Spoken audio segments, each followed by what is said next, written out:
আলাদা সংখ্যা, এসএসসি যে নামের লিস্ট দিয়েছে আলাদা সংখ্যা, রাজ্য সরকার যে নামের লিস্ট দিয়েছে আলাদা সংখ্যা, সর্বোপরি সিবিআই যে নামের লিস্ট পেয়েছে সেটা আলাদা।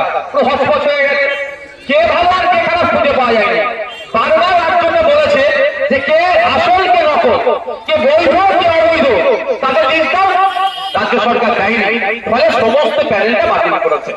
এখন আমরা কদিন আগে দেখলাম গ্রুপ সি গ্রুপ ডি কে নাকি 25,000 আর 20,000 টাকা করে ভাতা দিয়ে চালাবে। কেন এটা দিল বলুন তো? পিঠের চামড়া বাঁচানোর জন্য তৃণমূল নেতাগুলোর। কেন ভাগ করে? সিম্পল একদম সিম্পল ব্যাপার।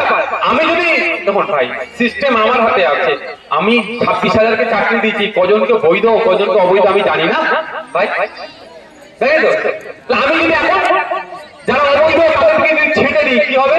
সে যাবে কোথায়? যাকে টাকা দিয়েছিল 15 লাখ, কম করে টাকা দিয়েছি 10 থেকে 15 লাখ, তাকে যে ধরবে, ভাই ঠিক আছে আমার চাকরি বাতিল হয়েছে, আমার 15 লাখ টাকা ফেরত দাও, তাকে ধরবে। আপনার এলাকার নেতাকে তো, ওই এলাকার নেতা কি সব টাকা নিয়ে নিয়েছে? এই ঘাট ওরা করতে করতে তো কলকাতার ঘাটে গেছে, যে কোন একটা ঘাটে গেছে। তো এর এটা খুব বেশি হলে 1 লাখ টাকা হয়তো নিয়েছে, 14 লাখ টাকা পাঠিয়ে দিয়েছে। 14 লাখের 14 পয়সা কি ইন্ডিয়াতে আছে? 14 পয়সা নাই। কোথায় গেছে? ইউক্রেন, রাশিয়া, জাপান, জার্মানি, আপনার দুবাই, আবুধাবি, সব টাকা পাঠিয়ে দিয়েছে। ও টাকা কে ফিরে আসবে?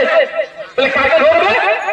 যারা তো 15 লাখ টাকা দিয়েছিল আর রাজ্য বলে পিঠের চামড়া তুলবে, এই যদি আমার বলে দেয় আমি অমুকের হাতে দিয়েছি, তাহলে এক্সপোজ হয়ে যাবে।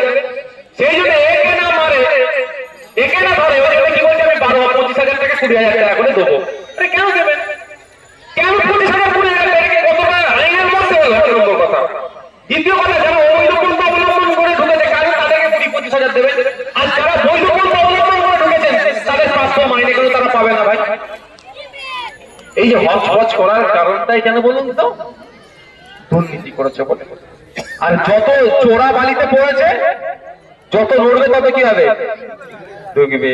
আর এই যারাই ঢুকানোর চেষ্টা করছে আইনের মাধ্যমে, তাদেরকে আটকানোর চেষ্টা করছে। সিনিয়র আইনজীবী বিকাশ রঞ্জন ভট্টাচার্য মহাশয় কিভাবে হুমকি দিচ্ছে, সামিয়ান কাকে, আরো যারা আছেন, আরো যারা বিক্রম বাবু, আপনার সুদীপ্ত বাবু, এদের যারা আছেন, যারা তাদের উপর হুমকি দিচ্ছে। ভাই আমি একটা কথা বুঝি, যদি মনে হয় আমার সাথে অন্যায় হচ্ছে তাহলে আমি কোর্টের দ্বারস্থ হব।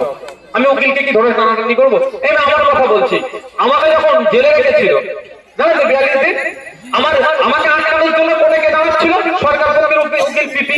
তাহলে আমাকে যখন আটকানোর জন্য সরকার পক্ষের পিপি দাঁড়িয়ে আমার নামে একের পর এক অসত্য কথা বলে গেছে, তাহলে আমার কি পিপিকে ধরে টানাটানি করবো আমি? পিপির কাজ তো আমাকে আটকাবে সরকারের কথা শুনে, আমাকে আমার ভালো উকিল দিয়ে ওর কথাটাকে কাটতে হবে, তাই তো? তো পিপির উপরে রাগ করে আমাকে 42 দিন জেল খাটালো, আমি জেল থেকে বেরিয়ে পিপিকে মারবো নাকি? এটা উচিত হবে? আমার লড়াই করবে কি আমি আরো ভালো উকিল লাগাবো, তাকে তাড়াতাড়ি বার হয়। সেটা না করে বলছে বিকাশ বাবু দোষ, বলছে অমুকের দোষ, তমুকের দোষ, ওদেরকে ঘেরাও করো।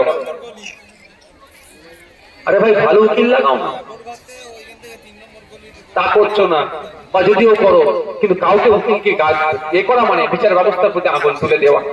তাহলে আপনি বলুন, আপনি তাকে ফোন করেছে, পেশাদার খুনি আমি ধরে নিচ্ছি, একটা বড় গ্যাং আছে, বড় গ্যাং আছে, গ্যাংয়ের যে বসটা রাইট হ্যান্ডকে ধরে অ্যারেস্ট করে নিয়েছে। এবার আমার সেই কি করেছে, আমাদের কাউকে ফোন করেছে, আমি দিই আমার উকিলকে লাগাই আমাদের দিক থেকে। গ্যাং যদি ফোন করে কে বলে তুই সরে যা, নাহলে আমার রাইট হ্যান্ড যদি কোন রকম ভাবে ডিস্টার্ব করে তাকে উড়িয়ে দেবে, তাহলে করবে তো এরকম করে ভাই। তাহলে বিচার আর পাবে কেউ? ভাই পাবে? তাহলে বিচার পাওয়া তো বন্ধ হয়ে যাবে। এটা বন্ধ হওয়া দরকার। বিচারপতি ছবির উপরে পাতুলে নাচছে, এগুলো বন্ধ হওয়া দরকার। আমরা বিচার ব্যবস্থাকে যারা কলুষিত করার চেষ্টা করছে তাদের বিরোধিতা করবো। যে বিচারপতি যদি মনে করে কারো হয়ে কিছু বলছে তার আমরা বিরোধিতা করবো, কিন্তু এই ধরনের এইগুলোকে বিচার ব্যবস্থা কোনোদিন মান্যতা দেয়নি। আমি আমার নাই, chief justice of Calcutta high court এই মামলাটাকে গ্রহণ করেছে এবং স্পেশাল বেঞ্চে শুনানি হবে। এগুলো বন্ধ হওয়া দরকার। বন্ধ তখনই হবে যখন দুর্নীতিটা বন্ধ হবে। এখন এরা এদের গলা পর্যন্ত হয়ে গেছে, এবার কি করবো না করবো চেষ্টা করছে, সাধারণ মানুষকে এরা বলি করার চেষ্টা করছে। সকলে ভালো থাকবে, সুস্থ থাকবে, এখান থেকে বিদায়।